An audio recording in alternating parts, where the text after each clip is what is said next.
o sistema temperatura 1, ele vai passar para o sistema temperatura 2. O que significa isso? Sempre o processo de transferência de energia acontece num corpo de maior temperatura para um corpo de menor temperatura. Tá?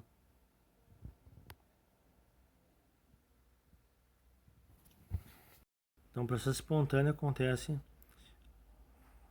nesses sentidos. Outro exemplo importante aqui, que nós estamos falando sobre as estruturas do corpo, por exemplo, a gente vai avaliar o seguinte: sempre a entropia aumenta à medida que a molécula ela tende a ter mais átomos. Quanto mais átomos a molécula possui, maior a entropia. Por que essa maior entropia?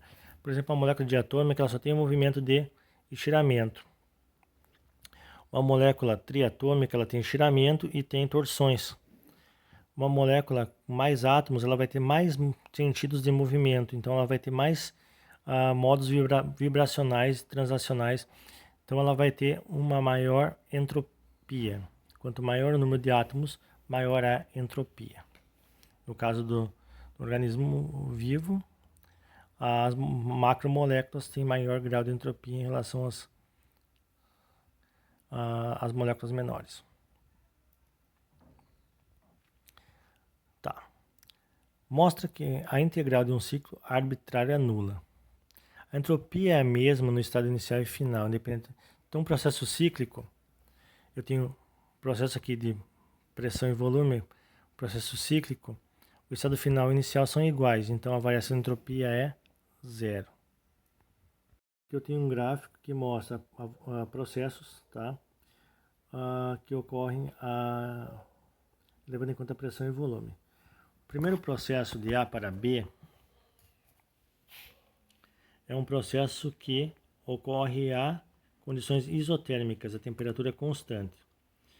O processo B para o C, C para o D e D para o A, nós vamos analisar como que eles ocorrem. Então aqui eu tenho o processo isotérmico, do B para o C um processo adiabático, do C para o D um processo isotérmico,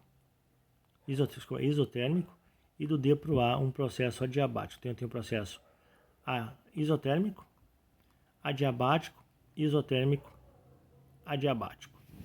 Então a primeira expansão aqui é um processo reversível. Então eu tenho uma fonte quente e uma fonte, a temperatura dessa fonte quente, temperatura mais alta. Então aqui eu estou fazendo um trabalho cíclico de Carnot. Então aqui eu tenho uma temperatura quente, uma temperatura fria, temperatura maior, temperatura menor. Tá?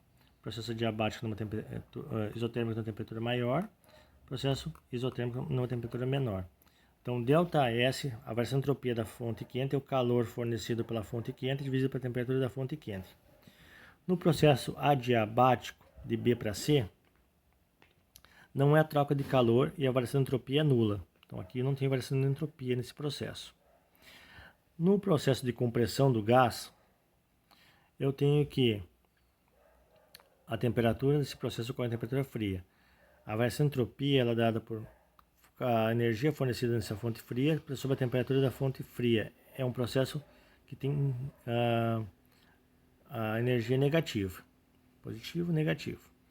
E o processo do D para o A é um processo que não há troca de calor entre o sistema e a vizinhança, então a variação de entropia é zero.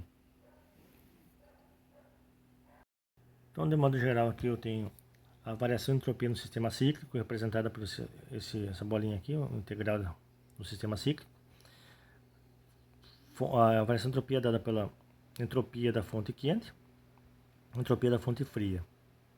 Como a variação de entropia do processo total é zero, eu tenho que a variação de entropia da fonte quente e da fonte fria são associadas aqui a temperatura quente e temperatura fria. Então, assumindo que o quociente entre calor gerado pela fonte quente e calor recebido pela fonte fria é dado por menos T da temperatura da fonte quente e temperatura da fonte fria. Substituindo as equações acima, ocorre a anulação do segundo membro. A entropia é nula. Então aqui eu tenho a variação de entropia total nula. Então, para um gás perfeito, como que essa entropia varia? Q, da fonte quente, nRT, ln de V final sobre V inicial. Como assim V inicial e V final? Se nós lembrarmos as equações anteriores, nós temos que